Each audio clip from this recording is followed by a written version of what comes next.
sa inyong lahat. Welcome to our Saturday News Forum.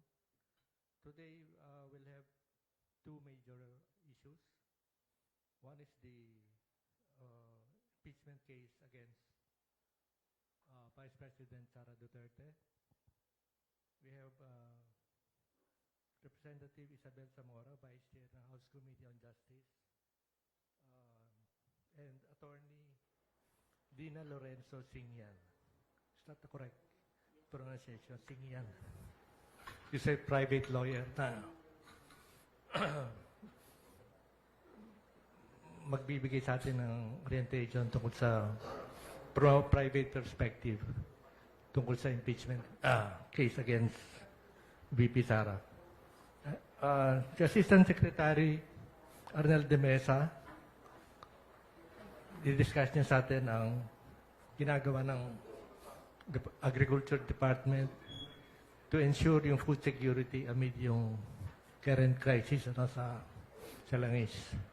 At yung efforts to ensure yung affordability tsaka supply ng basic agricultural goods such as rice, vegetables, and so on. Unahin natin muna si ASEC ng DA.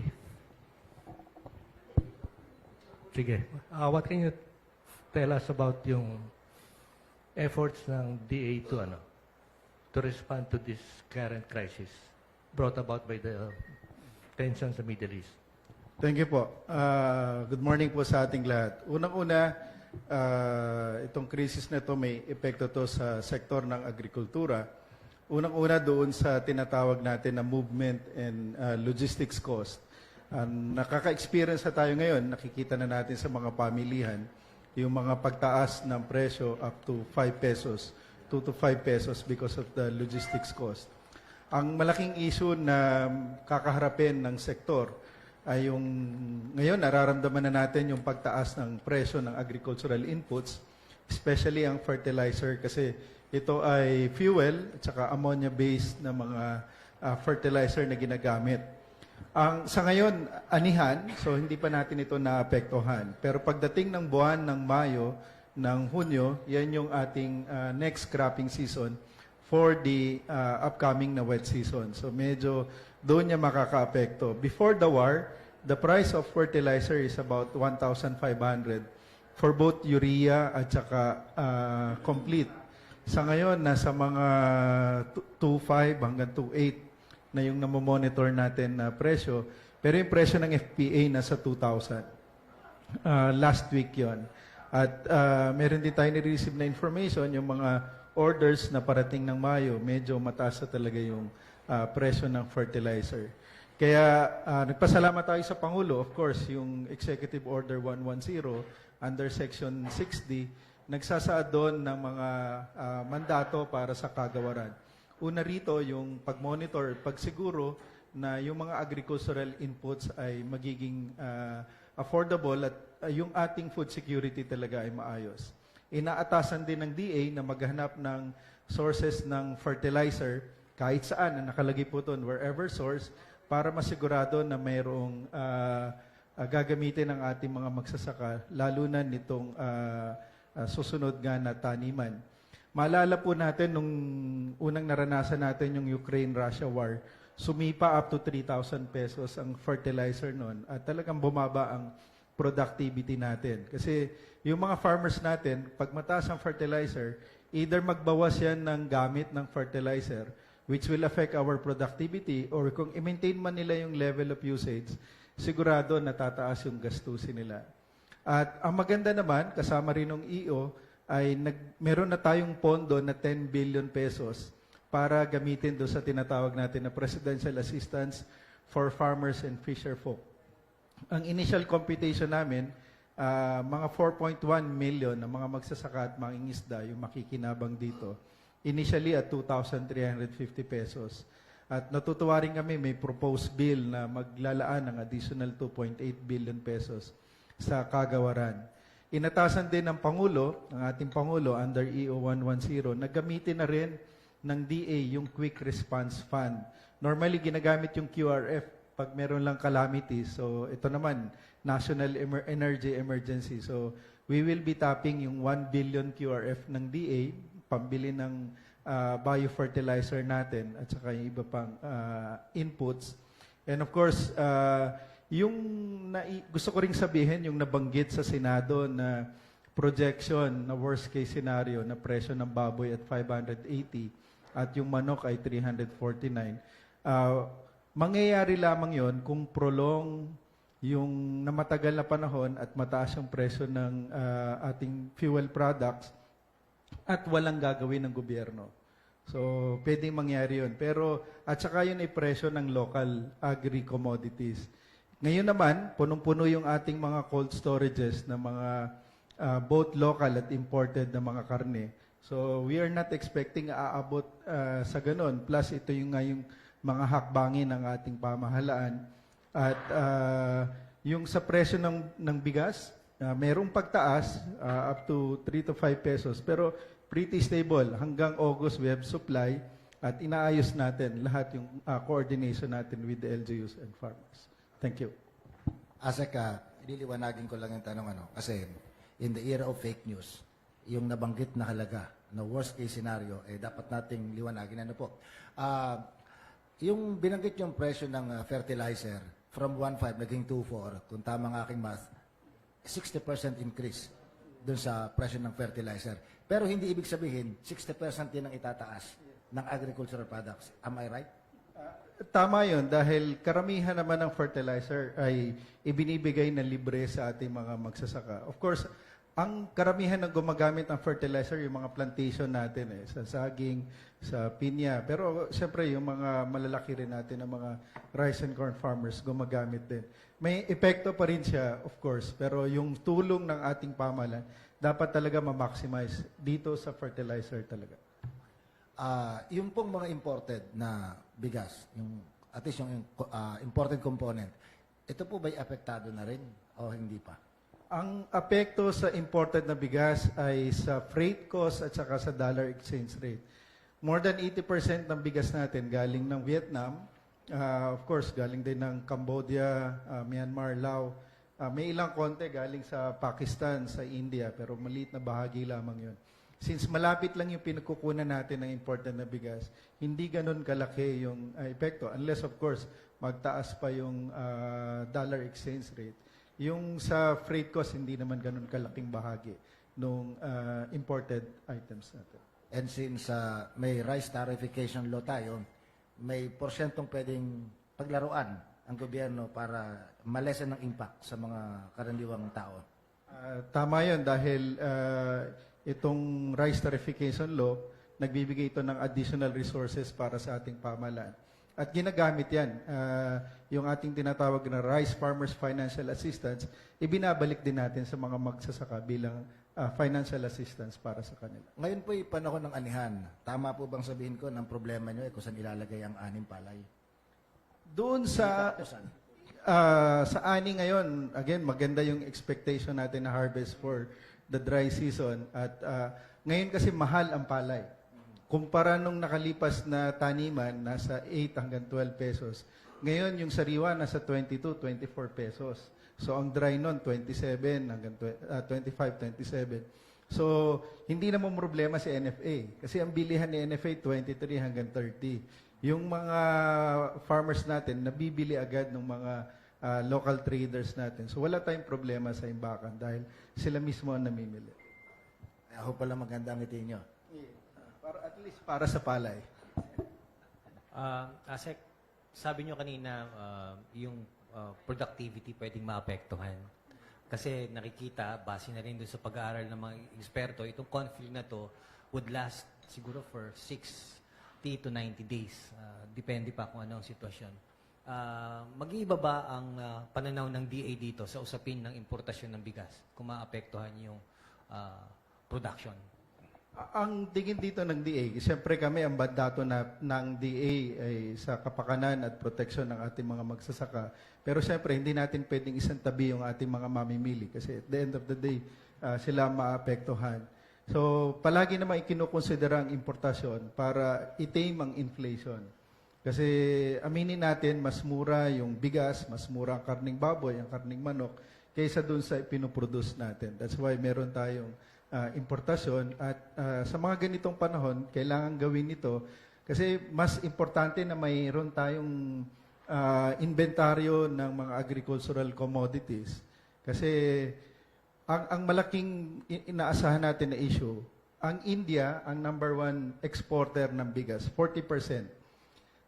Pag naapektuhan ang India, dahil sila ang number one buyer din ng fertilizer, ng langis, galing sa Middle East, pag bumaba ang production nila, magkakaroon ng global implication sa presyohan ng imported na bigas. Kaya habang ngayon, na hindi pa masyadong apektado, gusto rin natin na magkaroon tayo ng tamang supply ng ating mga pagkain. Binabanggit po ninyo kanina yung freight cost. Ang dependent po dyan na isa yung livestock products. Sa tingin po ninyo kung sa ngayon, gaano kalaki yung pwedeng itaas ng presyo niyan from farm gate at sa merkado? Pagdating naman sa livestock, ang pinakamalaking concern natin yung cost of feeds. 50% ng mais natin na poproduce natin locally. So malaking bahagi ng feed cost, lalo na ng mais, ay ini-import din natin. Isa pang ini-import natin ay yung mga meals, soya bean meals, fish meals. So yan yung talagang protein na kailangan ng ating mga livestock, whether yan ay baboy, manok, o yung mga nasa aquaculture natin. So posibleng magtaas din ang cost of production natin dito. Dahil dito, hindi lang yung freight cost, yung dollar exchange rate, kung hindi mismo yung presyo ng mga inputs na to, makaka-apekto rin talaga. Mukhang natama yung timing in terms dun sa binibigay ng national government na ayuda sa mga LGUs. Kasi nung nag-start itong conflict, halos nag-umpisa na yung pag-download ng ng ayuda. Ano ang papel po ng DA dito? Na simple yung sa usapin ng bigas. Kasi I understand, bawat pamilya, lalo na sa mga kanayunan, may mandato na bigyan ng 10 kilo kada buwan. Ano ang papel po ng DA dito? Ang DA hindi namimigay ng kasi wala yung sa mandato na sa DSWD yung pamimigay ng mga bigas, lalo na may kalamidad. Kami ang assistance namin directly sa farmers. Pag doon sa bigas, we offer yung 20 pesos na bigas. Yun yung pwede namin na imandato. Itong bigas na to yung galing sa National Food Authority. Ang maganda naman sa pamimigay namin ng assistance, yung para sa fuel subsidy, nakaano na to IMC. So, diretso sa kanila, hindi nadadaan ng LGU. Diretso sa ating mga farmers at saka mga mangingisda. Yun din yung sa assistance galing sa PAFF na mahigit 2,000. Ano na rin ito, top up na rin dahil may card na sila, matatanggap na nila doon sa kanilang mga card. At pwede na nilang gamitin din agad. Kumusta po yung fishery sector? Kasi sila yung pinaka-dependent sa fuel. Yun ang problema. In terms of fuel, ang malaking direct impact ay sa mga mangingisda natin dahil kung hindi man sila makapalaot dahil mahal ang gasolina, mababawasan yung oras na ipapalaot nila. Ibig sabihin, pagdating sa captured fisheries natin, yun yung makaapektuhan. Kaya ang focus ng DA talaga ngayon, aquaculture.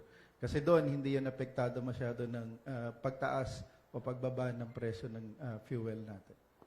Para at this point, ang issue is yung affordability ng agricultural products rather than supply. Yes, at the moment, yun yung ating yung medyo, siyempre tataas talaga. But in terms of inventory, we have it. But kailangan natin din tingnan yung, hindi lang yung short term, kundi medium to long term na apekto nitong crisis na nararanasan natin. At saka meron pa yatang impending El Nino na darating. Yeah, that will compound. Last second quarter ba yan?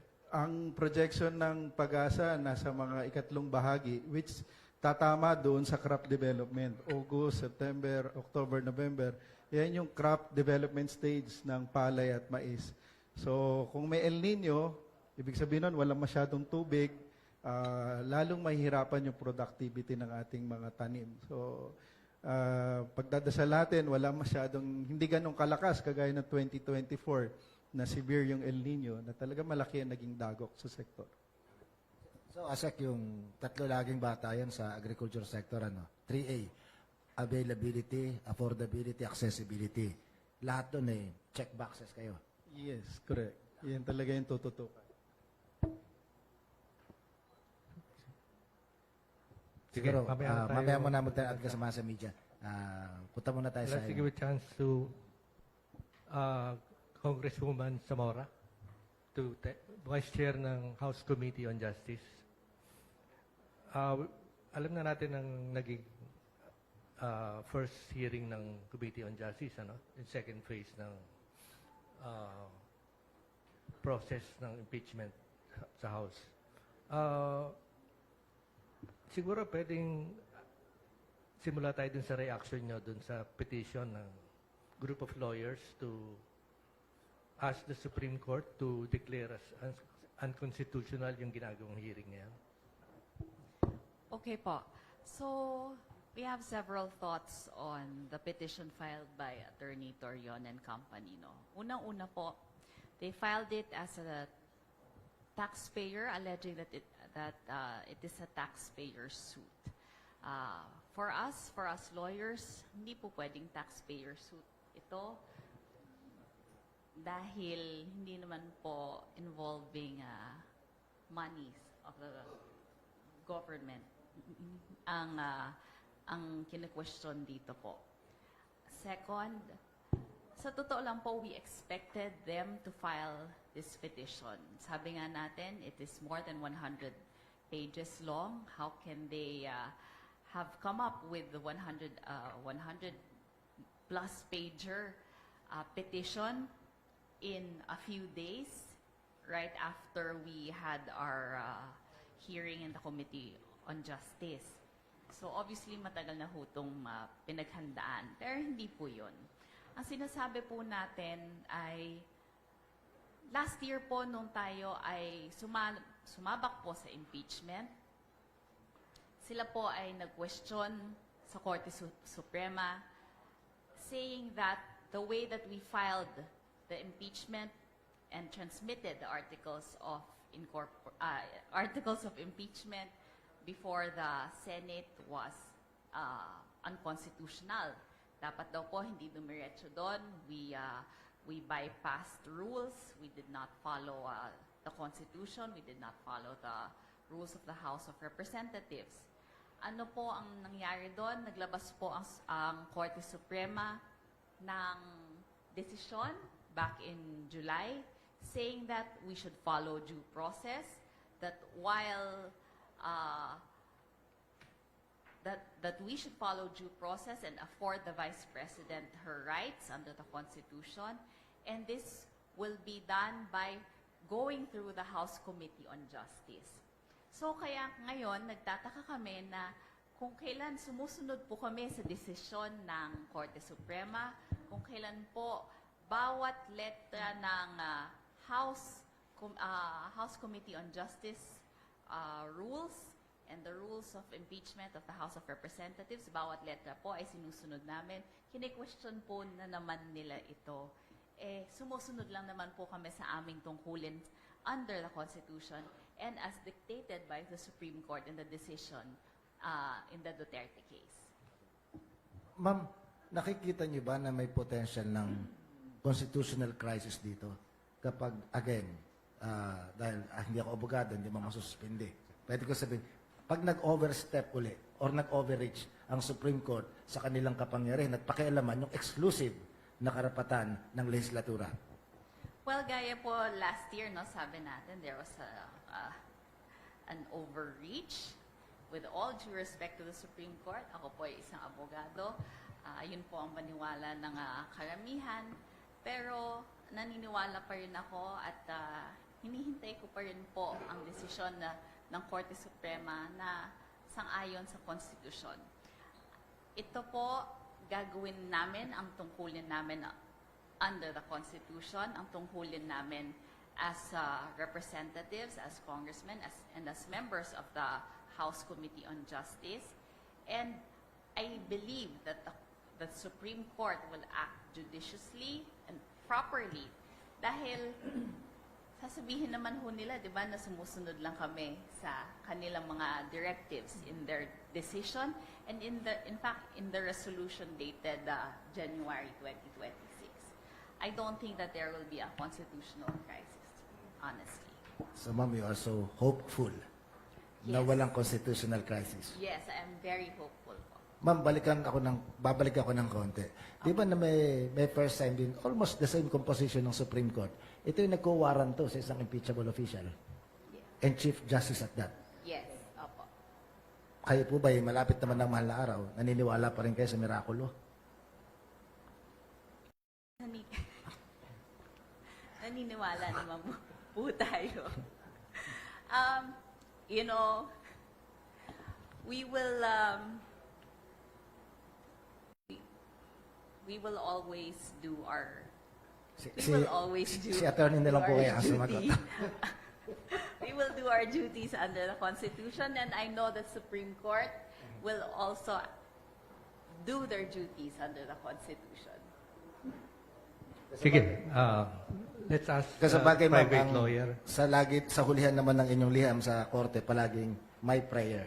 May prayer po. Opo. Sige.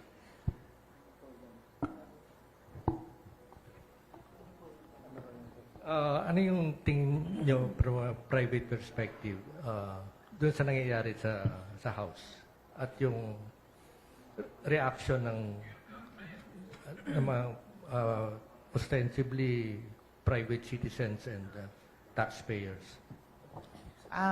Tulad po ng sabi ni Kong Zamora, last year, nung sumabak sila sa impeachment, question yung kanilang paraan, yung proseso. So ngayon, nung sumasabak sila ngayon ulit, sinundan nila yung sinabi ng Supreme Court, dapat dumaan sa proseso. So yun ang sinusundan nila.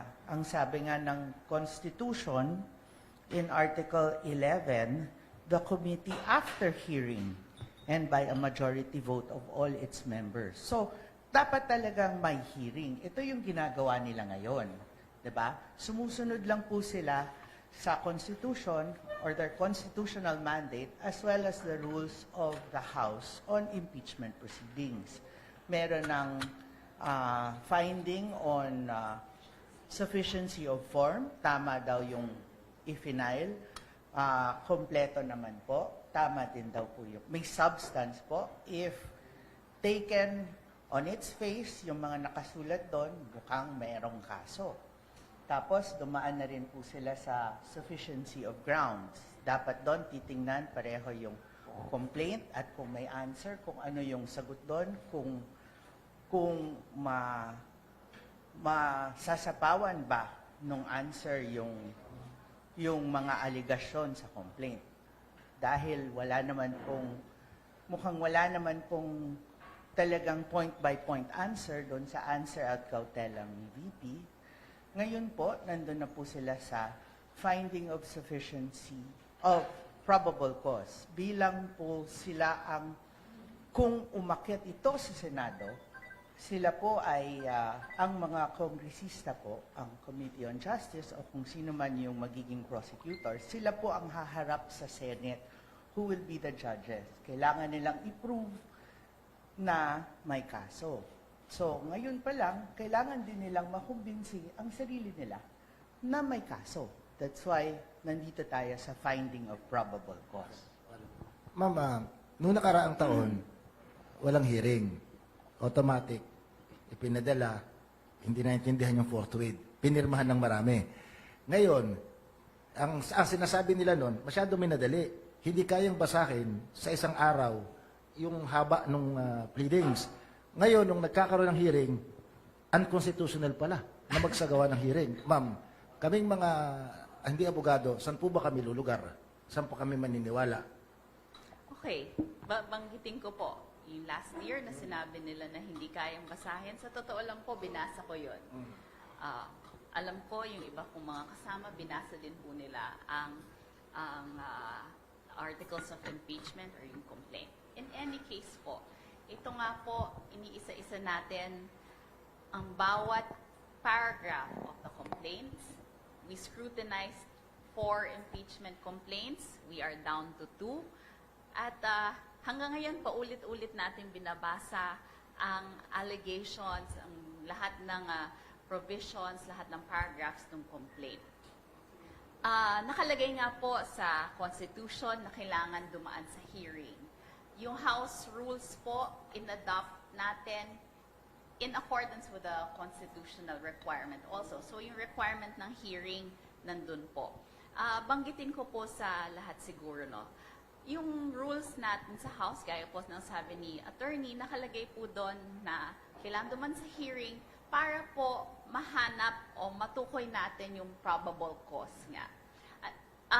Siguro para sa kaalaman ng lahat, ano ba nga itong probable cause na to? Ano ba itong hearing na ginagawa natin? Di ba po sa piskalya, meron tayong preliminary investigation. So, yun po ang ginagawa natin ngayon. So, kami pong members ng House Committee on Justice, para po kaming piskal, yung prosecutors, ito po ang step bago po ipasa sa trial court ang isang kaso. So, dito po, ang trial court natin ay ang Senado. At lahat naman po tayo ay nakakaintindi doon. So, sa isang preliminary investigation, ano bang ginagawa ng prosecutor doon?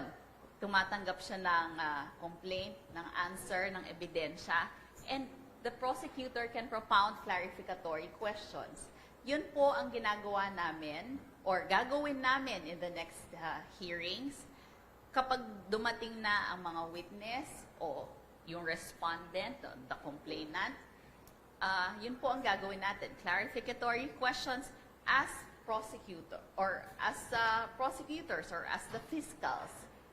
Yun po ang status ng ating proceedings ngayon. A formal invitation has been sent to the Vice President to appear before this proceeding. And clearly, she opted not to attend. Ang tanong ko lang, ma'am, is her non-attendance, can it be construed as a waiver of her right to be heard at this stage? Oo, meron nga sinight si Luis, true ba yun? Na yung hindi niya pag-appear is itself a violation of the Constitution. Yes, in fact, Chairperson Luistro even cited a case. I think it was penned by Justice Tiham and said that the non-appearance in the proceedings is tantamount to a violation of the Constitution. Nag-agree po dyan si Honorable Laila de Lima. And for us naman po, no, totoo, nung hindi po siya sumipot nung huli po naming hearing, she waived her right to be present there, to answer what could have been asked her. But as we said, in the next hearings, she may participate through her lawyers, and we will follow the Constitution, the rules, and afford her due process as dictated by the Supreme Court in the Duterte decision. The critics of the House and the camp of the Vice President continue to label this process as nothing but a fishing expedition. Ang tanong lang po natin, ma'am, should the House scale back its process just because the Vice President find this process politically uncomfortable? Of course not. Ang proseso ay nakasaad sa Constitution, nakasaad po to sa rules which we adopted at the start of this term. It's the same rules that we adopted in the previous terms. Wala pong pinagbago yan. In fact, in the previous impeachment complaints, yan din po ang rules na ginamit nila. Why would we scale back just because a party is uncomfortable?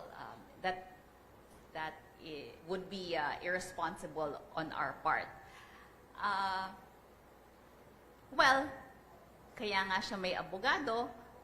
We expected her to do everything to question the proceedings before the Committee on Justice. Kaya nga sabi namin, expected naman na magkakaso siya sa Supreme Court. But we assure the public that we are doing everything that is dictated by the Constitution and by the rules. Ma'am, yung mga abogado ni Vice President Sara Duterte, ngayon pa man, sinisira na yung kredibilidad ng Madriaga. Ano daw ang credibility ng isang bilanggo na testigo? Parang naalala ko lang, may dating senador na ipinakulong dahil ang testigo ay puro bilanggo. Laila de Lima yata po ang pangalan nun. Tama po. Ma'am, ano ito? Sa legal parlance po ba, meron po bang there is a thing as moving goalpost? Na depende kung sino nga hatol, kung sinong kapaboran, kung kaninong kapaboran, gagamitin yung ganong mga makapanira ng mga pahayag. Tama po kayo, no? Nangyayari nga po yun. Yeah, you're correct, no? That happened during the time of Honorable Laila de Lima. Ang stand po namin sa Committee on Justice as regards the allegations that Madriaga is of a questionable character, kaya nga po tayo naghi-hearing. Wala pa naman po kaming sinasabing may probable cause na. Hindi pa po naman namin sinabi na there is probable cause to forward the articles of impeachment to the Senate. In fact, wala pang articles of impeachment. Magkakaroon lang pong articles of impeachment kapag sabihin po ng House Committee on Justice, may probable cause, gagawa po tayong resolution at kalaki po ng resolution na yan ang articles of impeachment. So ngayon, kaya po tayo nagpapatawag ng hearing, aside from mandato po namin na gawin yung hearing na yan, ay to determine kung meron ngang probable cause, kung tama ba itong mga affidavits na ito, kung to verify the veracity of the attachments to the complaint and to the attachments in the answer kung meron man. So, wala pa po kaming sinasabi na may probable cause na at may articles of impeachment na. Dito pa lang po namin titingnan yon sa hearing. Sinasabi nila, the House is conducting a mini trial. Pero, am I correct in understanding ko na si Chairperson Luis Tro mismo ang nagsabing na nabanggit niya, sort of a mini trial. Yeah. Quotation courts. Okay. Quotation di ba? Yes. To her defense, no, she used the term mini trial very loosely, and that's how we will address this issue. Mini trial is not a legal term. It is not defined.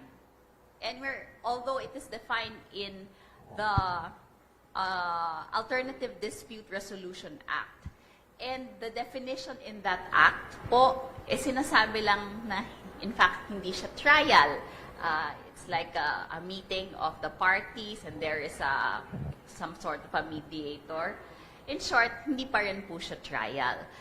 Bakit po hindi itong sinasabi nilang mini trial ang ginagawa ng Justice Committee? Bakit po namin sinasabi na hindi po ito trial? Unang-una, ang trial po ay mangyayari sa Senado. Tanggap po ng lahat yon. Second, ang sabi po, mag-hearing po kami. Sabi po ng Constitution, sabi po ng rules namin na kailangan namin mag-hearing. So ito po ay hearing nga po to check whether there is probable cause. So in a sense, it is a preliminary investigation. So hindi po siya trial. Attorney Dina? Apo. Help us make sense of the impending decision of the Supreme Court regarding the Torion petition, whether to approve or deny the application for TRO. Naitanong ko lang po ito dahil, siyempre, nung nakaraang taon, hindi pabor. Pabor doon sa respondent yung naging desisyon ng Korte Suprema. And in this case, if the House continues to assert yung kanyang authority as the sole yung court para doon sa impeachment, ano po ang nakikita ninyo na pwedeng gawin ng House na legal recourse if and when this happens? Teka, related to that, ano yung posibleng time frame na pagsagot ng Supreme Court kung given this reply ng mga lawyers? Will that not prolong the process sa House bago isampa sa Senate ang impeachment? At the moment po, kaka-file lang po ng mga abogado or ng taxpayers, as they call themselves, yung petition for certiorari and prohibition with a prayer for TRO and injunction. Okay. This has to be taken up first by the Supreme Court. They have not, as of the moment, as far as I know, they have not yet acted on it. It's either going to be raffled or i-discuss and back. So hindi pa ho natin alam kailan nila gagalawan ito or kailan nila gagawin itong pag-raffle or pag-call ng en-banc session to discuss. Okay?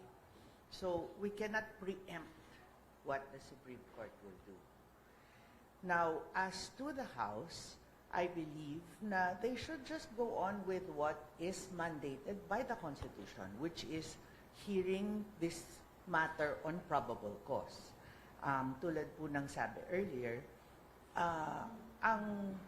ang mga members ng Committee on Justice, naroon sila parang fiscal, di ba? Personal determination yan ng probable cause. Ang dami po nila, personally, each of them will have time to ask questions to proposed witnesses so that they can determine for themselves if they think mukhang pwede kong paniwalaan to, mukhang may probable cause or not, diba? So, on that note, the Committee on Justice being mandated by their own rules and by the Constitution to have this hearing should push through with whatever has already been planned. Using your premise, attorney, kung nasa gitna na ng pagdinig, and suddenly naglabas ng kautusan ng Korte Suprema pabor sa interes ng respondent, pwede bang sabihin ng Kongreso, hindi, tuloy natin ito? Kasi naniniwala tayo na ito ang mandato ng Konstitusyon sa atin. Is that even possible, attorney? Considering that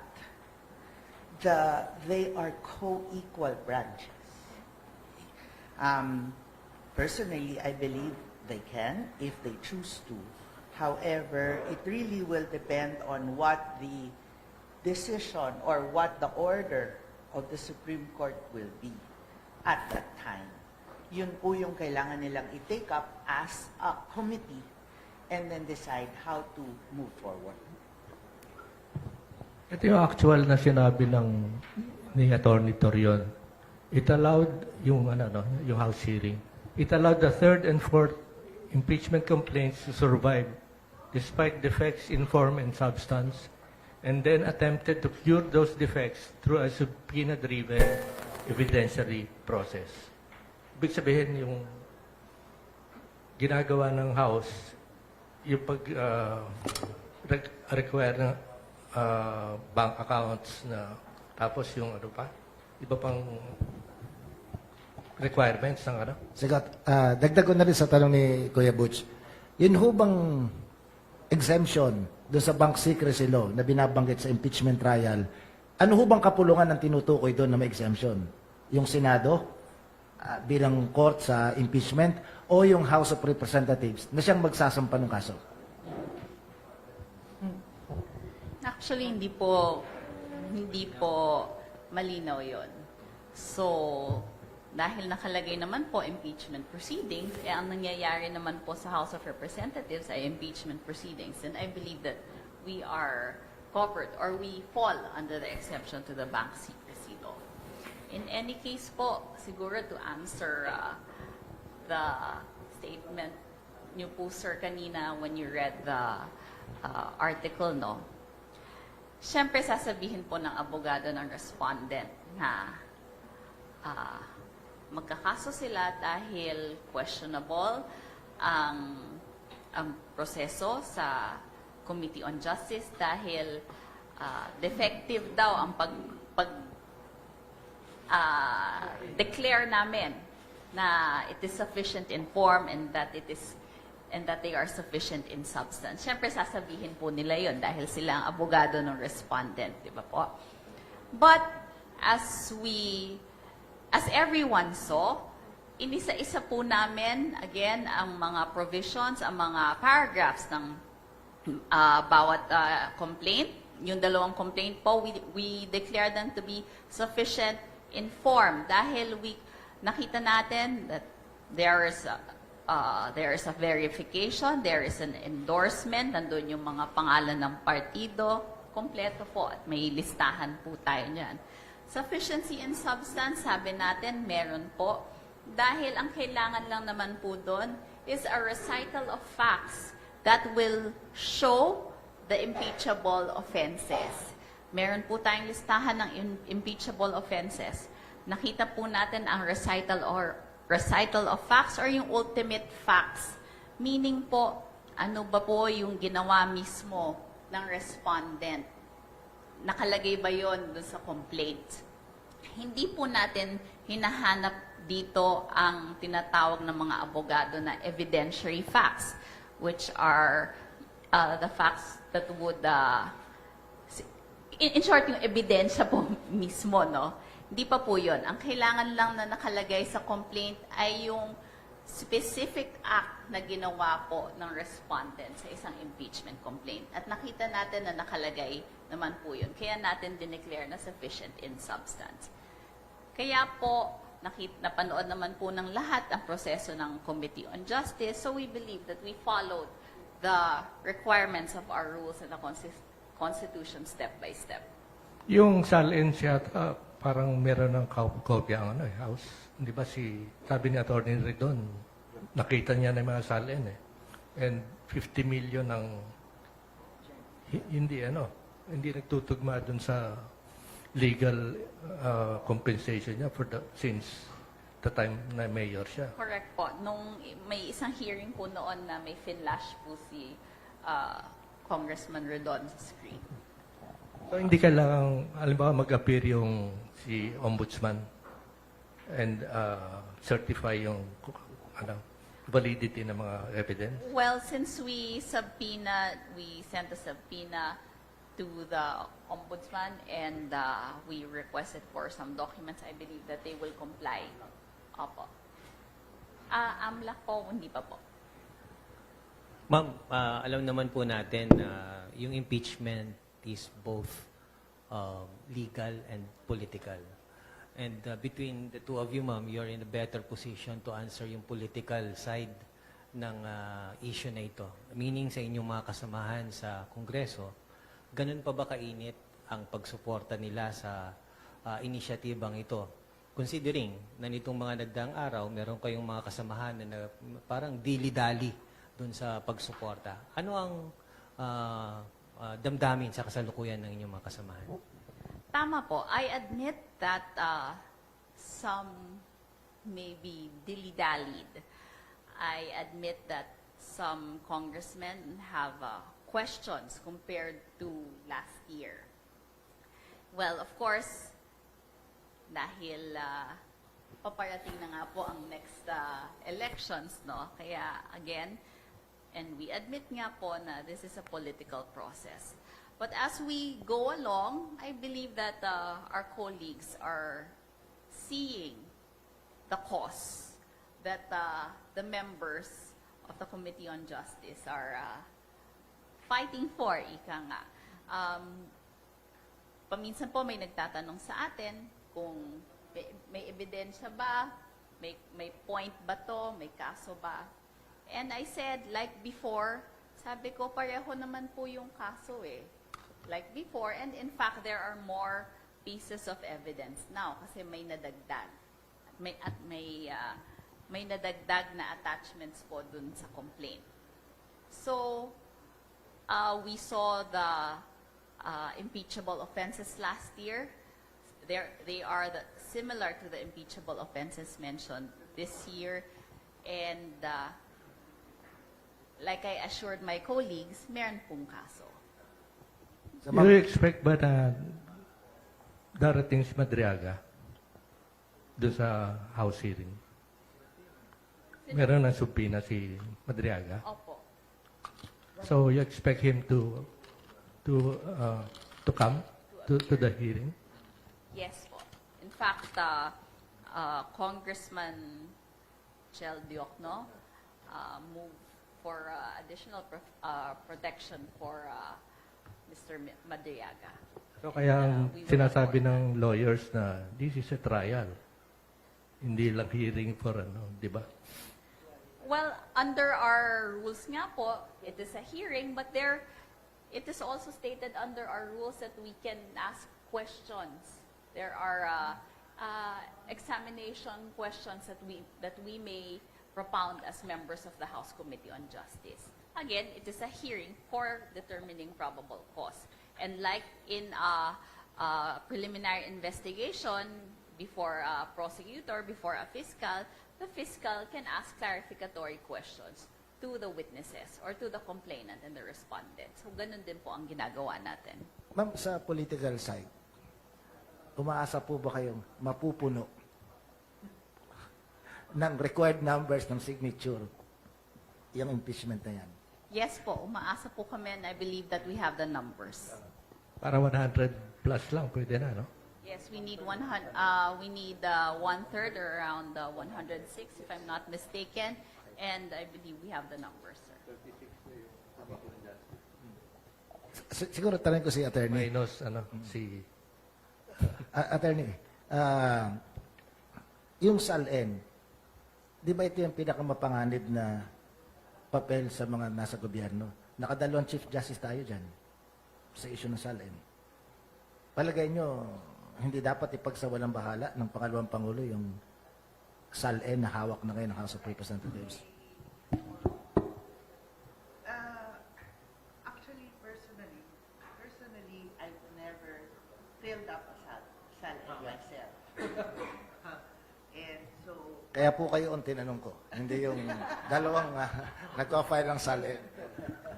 I've never filled it up, so I don't know what it actually is supposed to entail.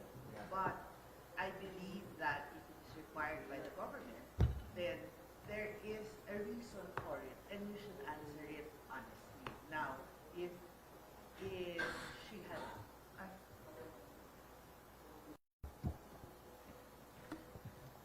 Iyan po. If she had answered it honestly, and she believes that there's nothing to fear because everything there is above board, then might as well come forward and discuss it. It looks like in not wanting to come and confront, while I do understand that her lawyers are trying to tell her this is an unconstitutional proceeding and all, and if you go there, one part kasi the lawyers can say, if you go there, it's like you're giving in and recognizing what they're doing. But at the same time, if there's nothing to hide, why not just confront? This is her chance to defend or to show that there's nothing wrong with her SALN and convince the Committee on Justice that whatever is being alleged against her is not true. Then maybe they personally will decide, oh, let's drop it.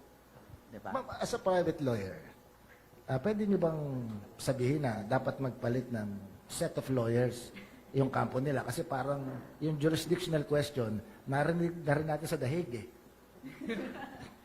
That is her choice of lawyers are personal to her. So I will not go into whether she should change or not. That really is, may strategy na yan, I'm sure.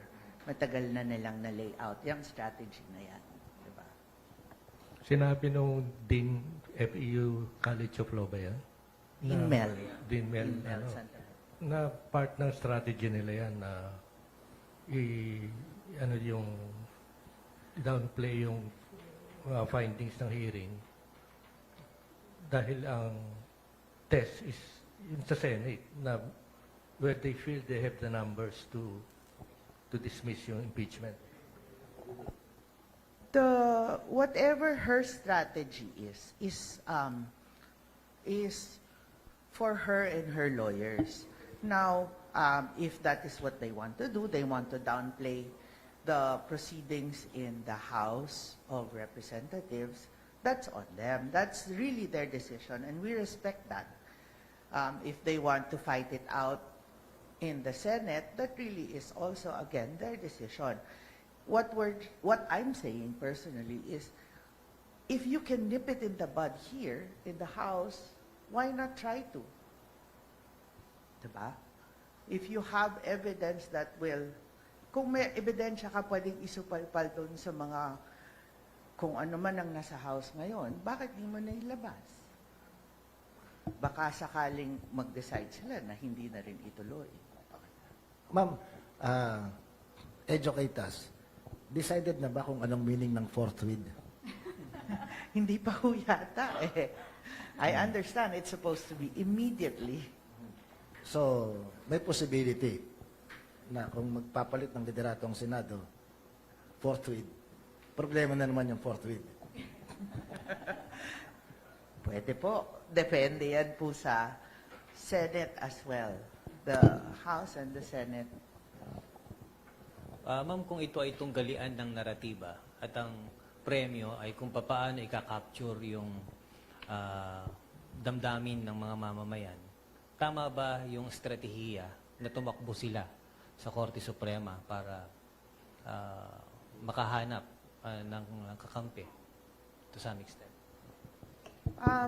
Ang problema po kasi sa pagtakbo, palagi na lang yun yung recourse nila eh. Takbo na naman sa Supreme Court, takbo sa Supreme Court. But this time, paano po mangyayari yung takbo nila ngayon sa Supreme Court when the House is just following what the Supreme Court said last year, di ba? So parang ano yan, mag-flip-flop ba ang Supreme Court sa ganon? Ma'am, follow-up lang. Isang taon na simula nung makilala nating lahat si Mary Grace Piatos. Pero hindi naman nasagot eh. Diba? Up to now, mahigit isang taon na ma'am.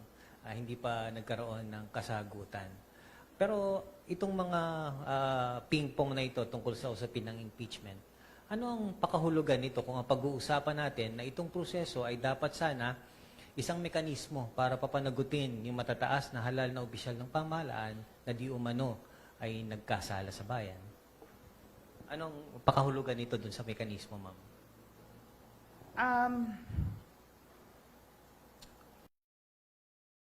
Sa akin po, I believe showing this thing to the public, making it, broadcasting it, is showing that our institutions are in place. They're just trying to follow what is mandated by the Constitution. Mahirap po kasi yung sabihin kung anong perception ng publiko sa ganito. Bilang abogado po, syempre po kami, paninindigan namin kung ano yung nasa batas, ano yung rules. Ganyan po yung wiring ng abogado. Ano ang rules, ano ang Constitution, susundin namin yon.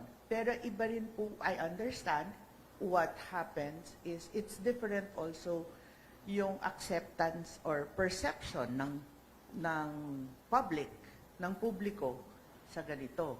Pwede nilang sabihin, lumang tugtugin na yan. Pwede rin nilang sabihin, sige, ilaban mo. Depende yan po sa tao.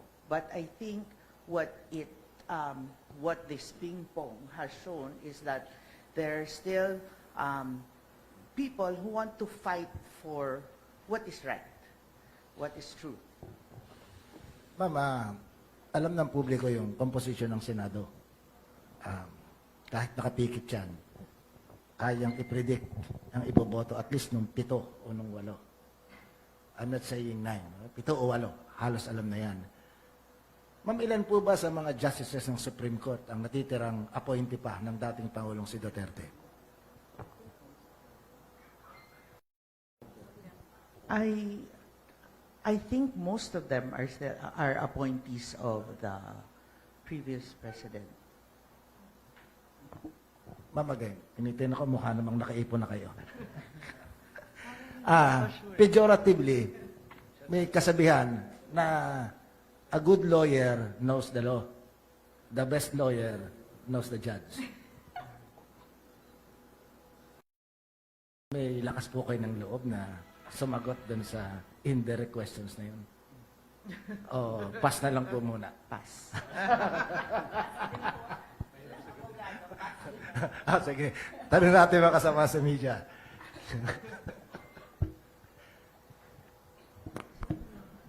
Hello po, good morning po, Representative Zamora. I'm Jervis from ABS-CBN News. How do you respond to criticisms like what Senator Robin Padilla said that why is the House so engrossed in the impeachment process when the world is in crisis? Okay. Yeah, we admit that there is a crisis, there's a war ongoing, there's an energy crisis, but we have to do our task as mandated by the Constitution. Hindi naman po porket ongoing ang impeachment sa Committee on Justice ay napapabayaan na ng Kongreso or ng House of Representatives ang trabaho nito. And I don't think this applies lalo-lalo na po sa Executive Department. I believe that all of the departments, all of our offices are doing their job. And as for the House of Representatives, it's doing its job. The other committees are working. All of the other departments are working. It's just that the House Committee on Justice is tasked to finish this job within 60 session days. Kaya po, ginagawa namin ang aming tungkulin. And a follow-up po, so is it correct to say that the impeachment proceedings will continue until the Supreme Court issues an order?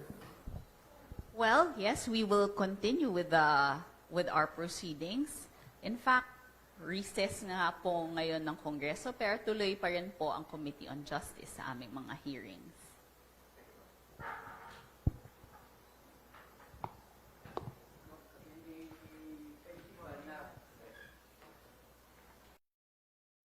Ma'am, kasi may nababanggit na parang may pagkiling o makiling ang malawak na kapulungan sa pagdinig laban sa abalang Pangulo, sa pangalawang Pangulo. Totoo ba ito?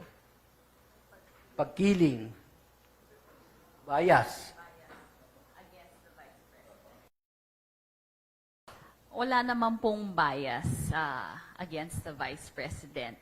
Like we said, ginagawa lang namin ang aming trabaho under the Constitution, under our rules. And makikita nyo nga po, diverse ang membership ng Committee on Justice. Iba-iba pong partido, may mga kakampi, may mga, iba-iba nga po ang partido namin. So I don't think there is bias. We just have, it's maybe for them, they saw that we declared the complaint sufficient in form and sufficient in substance, kaya nila sinasabing may bias na agad. But like I said, hindi pa nga namin nasasabing may probable cause. What if wala naman pong probable cause pala? So hintayin na lang po natin ang hearings. Ang follow-up po. Kasi base sa unang mga pahayag ng pangalawang Pangulo, natatakbo ito sa 28. Hindi po ba parang isinasagka yung kanyang kandidatura sa pagdinig na ginagawa dahil natatakot ang karaniwan sa malawak na kapulungan na manalo ang abalang Pangulo o ang pangalawang Pangulo? Para sa akin po, wala pong connection yun. Nagsampa ang ilang complainants ng kaso.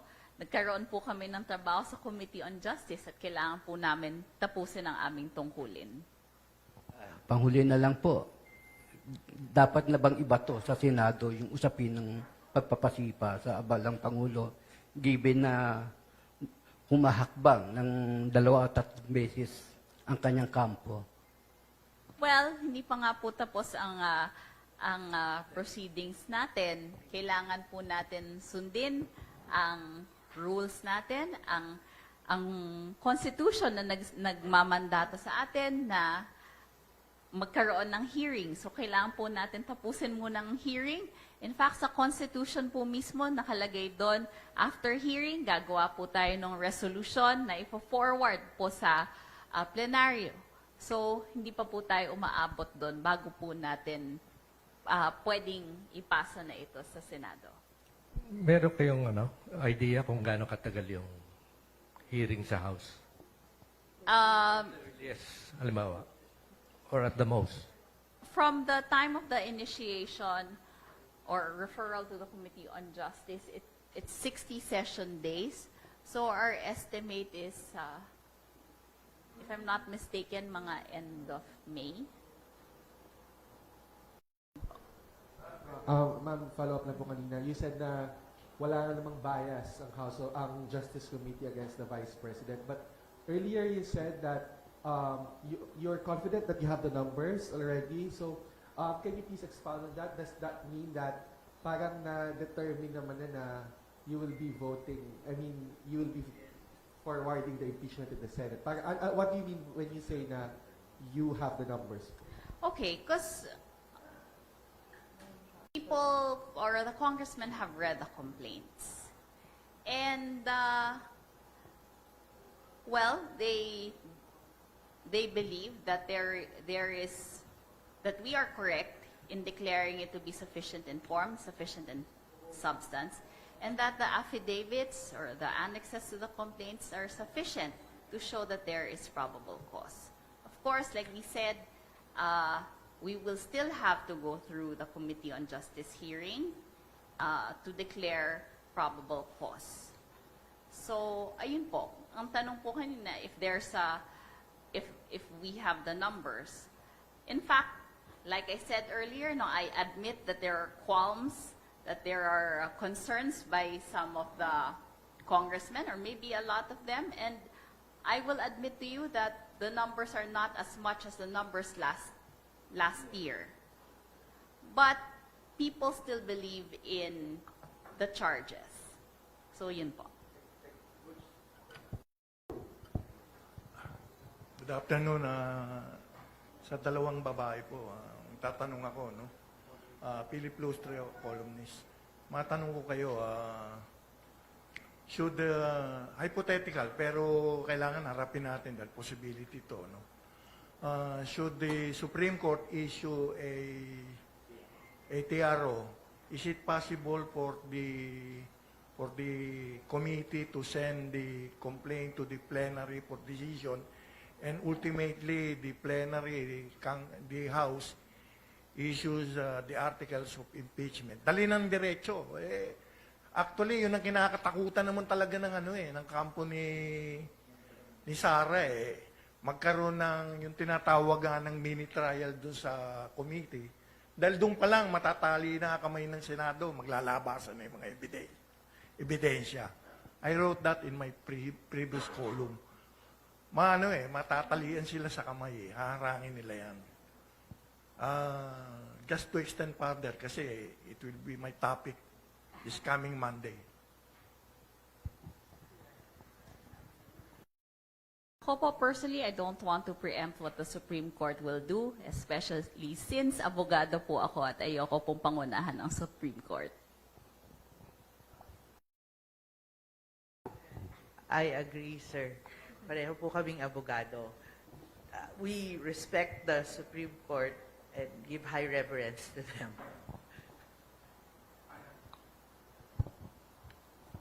Well, in that case, ako na lang magsabi dahil hindi naman ako abogado.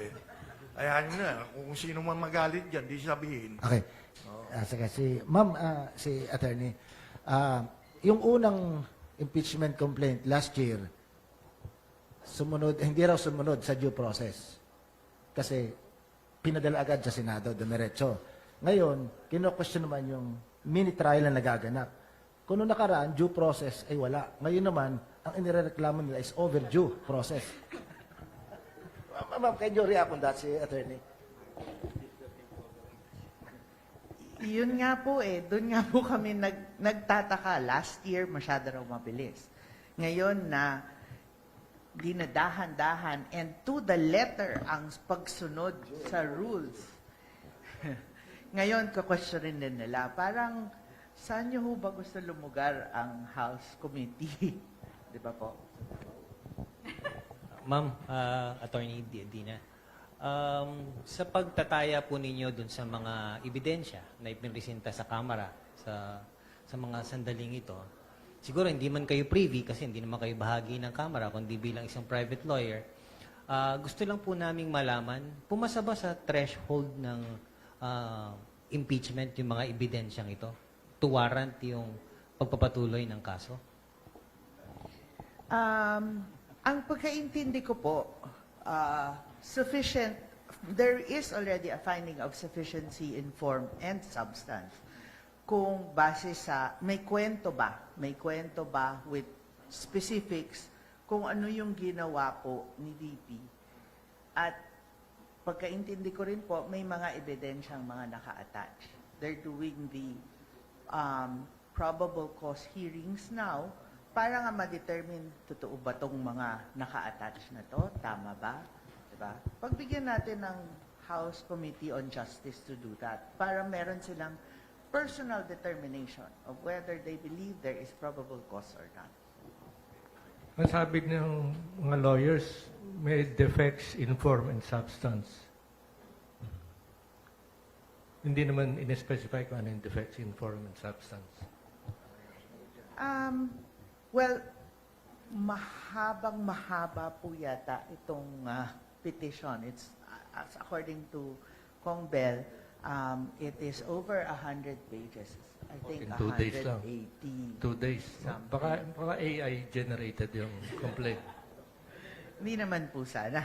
But while I haven't read through the whole thing, nakinig po ako sa briefing nung lawyers.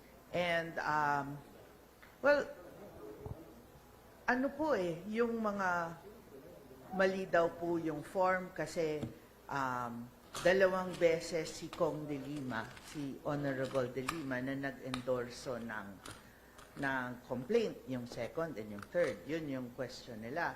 Una, wala naman pong prohibition anywhere under the law that you cannot do that. So how can it be questioned? Yung pagpasa ng form, parang ganyan, diba? As to substance, hindi pa ako masyadong umaabot doon po. But I understand that there are questions on it. Di lang po pa masyadong malinaw sa akin. So, hindi ko rin siya masyadong...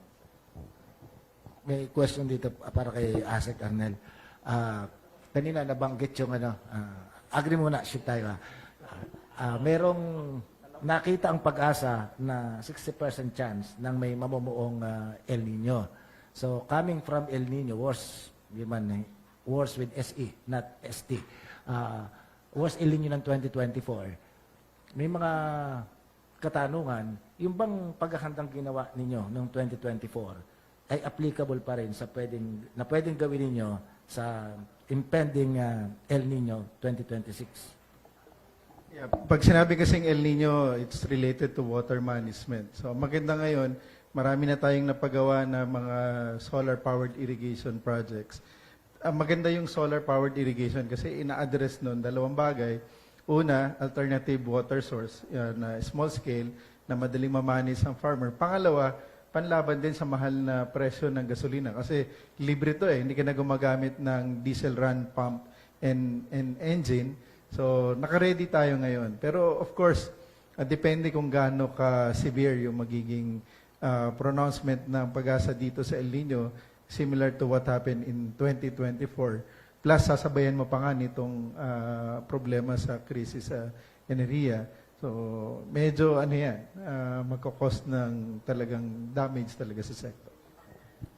Simula nung 2024 hanggang ngayon, can you tell us in percentage, gaano kalaki yung percentage na tumaas ang availability ng tubig sa ating mga mag-asaka in case of mga, well, sa NIA naman primarily yun, pero kayo meron ding irrigation project. Tumaas ba ng 10% yung kakayahan nating magbigay ng patubig sa ating sakahan? Then and now. Yung investment kasi sa irrigation, medyo malaki talaga eh. Kung titingnan natin yung official na datos ng NIA at saka ng DA, we need to irrigate more than 1 million hectares pa. Not only for rice, but for other irrigation systems. Simple computation, at 100,000 per hectare, we need 1 trillion pesos. Buti na lang nandito si Representative Congresswoman Zamora, baka matulungan ng DA sa budget namin, na importante talaga ang water management, ang tubig. Basic yan sa sektor at kagaya ng mga ibang bansa, kahit dito lang sa ASEAN perspective, they really invested heavily in irrigation water.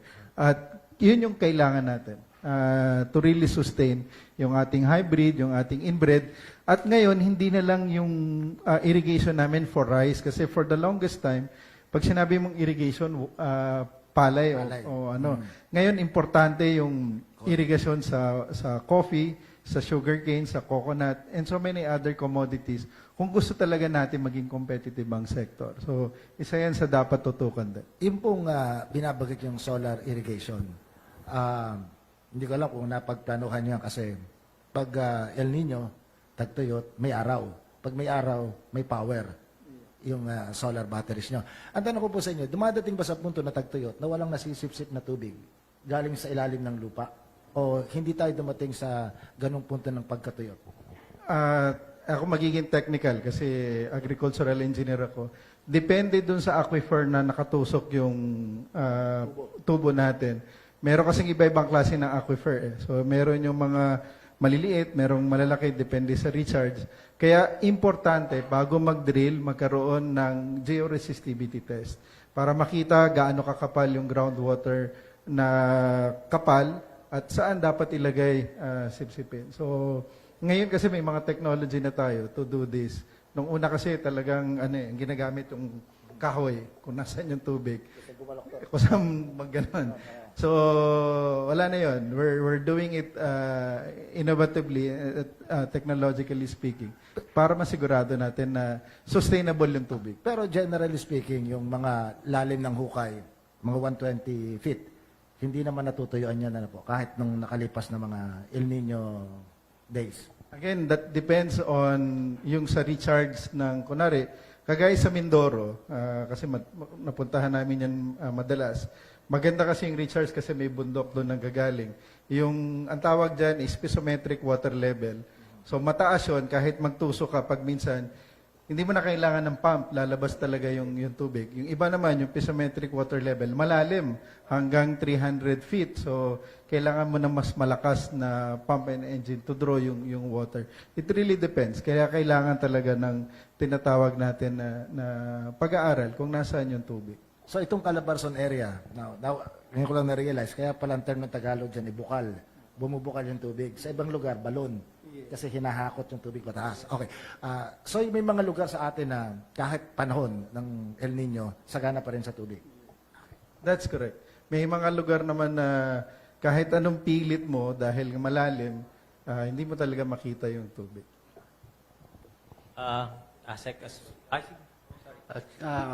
Asek, no? Idagdag ko lang, meron ba kayong mga program yung non-farm support sa family ng farmers at ng fisher folks? Again, for support sa mga pamilya na non-farm, we have DSWD, we have DOLE, para do sa Tupad AIX. Talagang ang Department of Agriculture, nakatuon tayo para sa mga magsasaka at mangingisda. Yun talaga yung mandato at programa ng ating kagawaran. Panghuling tanong ko, Asek, hindi kayang tawaran yung pagiging epektibo ng mga kadiwa centers. Ito sa hinaharap nating krisis, kung ang pagbabatayan natin ay yung affordability and accessibility ng mga pangailangan na produkto ng mga mamamayan, may plano ba ang kagawaran para mas palawigin pa yung programang ito sa ganitong sitwasyon? Definitely. Ang target nga natin ay yung more than 1,000 na mga kadiwa centers. Kasi kagandahan nito na ilalapit natin yung agri-produce directly sa ating mga mamimili. So nababawasan yung layers At malaki yung natitipid. Kumikita mismo yung farmers at hindi malaki yung gastusin ng mga mamimili. At yan na rin yung utos ng ating Pangulo na talagang padamihin in coordination with mostly mga local government units natin. As at, again, kinakailangan yung ating informasyon mo ilabas ay eksakto ano po. Itong pinag-uusapan nating maaaring pinsala ng El Nino, pwedeng mapaghandaan. Okay. Tapos, kung ikukumpara dun sa nakalipas na mga taon, mas devastating para sa ating sektor ng pag-asaka yung maraming tubig kumpara dun sa quote-unquote kulang na tubig. Tama yun. Yung mga nakalipas na bagyo, which happen normally doon sa third and fourth quarter, normally 500 to 600,000 metric tons yung losses sa palayan pa lamang. So, mas mapaminsala actually yung sobrang dami ng tubig. Kasi yung kakulangan, we can manage that through effective water management o yung sa effective irrigation systems natin. But definitely, may mga side effects din kapag talagang malubha naman. Depende sa severity nung El Nino. Sa parlance ng management, it's better to have a known problem than an unknown solution. Okay, ganun pala sitwasyon sa agrikultura. So, teka lang. Going back to yung impeachment case. Ang petition, yung 186-page petition, asking for certiorari prohibition with prayer for the issuance of a TRO. Paki-explain nga in layman's terms kung ano ibig sabihin nito mga ito. Sir, so basically, umakyat ang lawyers sa Supreme Court, kini-question nila as unconstitutional ang proceedings ng House at gusto nilang sabihin ng Supreme Court, tigilan nyo yan. Yun ang hinihingi nila. Na mag-order ang Supreme Court sa House na tigilan nila yung ginagawa nila. Yun po yung prayer sa Supreme Court. That will write finish to this whole impeachment case. Wala na magagawa ang House.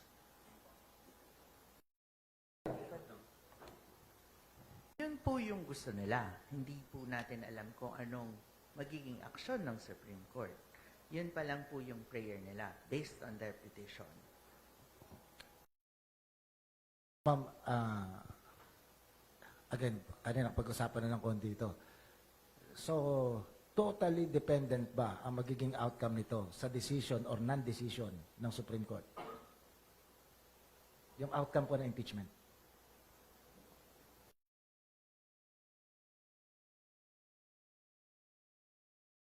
So, ayaw niyong sumagot para hindi matelegraph ang pwede niyang gawin sa mga susunod na pagkakataon. Currently, I think pwede namang magtuloy without any order anywhere. The House Committee on Justice has just to do what to do, which is to continue with their hearings. We don't know what the future will hold, so let's just wait and see.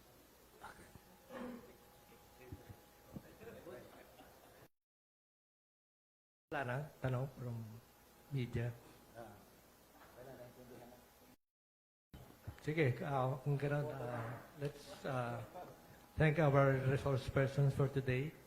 Representative Isabel Zamora ng Committee on Justice, Deputy Vice Chair ng Committee on Justice, at si Private Lawyer Attorney Dina Lorenzo Singian, at si Assistant Secretary and Spokesperson ng DA Arnel de Mesa. Maraming salamat sa inyo at maraming salamat din sa media na nagko-cover sa ating news forum. Makita tayo ulit sa next Saturday. Thank you and maraming salamat sa inyo lahat.